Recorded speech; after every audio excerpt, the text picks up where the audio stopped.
खेसारी लाल यादव ने वीडियो बनाकर ये फाइनल कर दिया है कि वो पवन सिंह के लिए चुनाव प्रचार 28 तारीख को करने आ रहे हैं। जी हाँ, अभी तक लोगों को ये लग रहा था कि हो सकता है ना आए खेसारी लाल यादव, क्योंकि भोजपुरी के जितने भी सुपरस्टार थे जिन्हें भी काराकाट आना था सभी ने वीडियो पोस्ट किया था और फिर उसके बाद वो काराकाट आए, फिर वो चाहे काजल राघवानी हो या फिर शिल्पी राघवानी हो या फिर कोई भी बड़ी अभिनेत्री।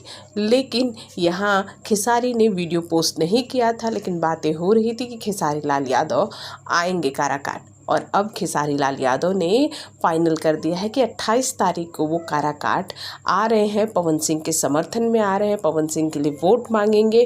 और साथ ही साथ यहाँ उन्होंने ये भी कहा है कि पावर स्टार पवन सिंह को मौका दीजिए एक बार, क्योंकि वो काम करके दिखाएंगे जो अभी तक लोगों ने नहीं किया है। तो इस पर आपकी क्या प्रतिक्रिया है, कमेंट बॉक्स में कमेंट कीजिए। साथ ही चैनल को सब्सक्राइब करना बिल्कुल ना भूलिए।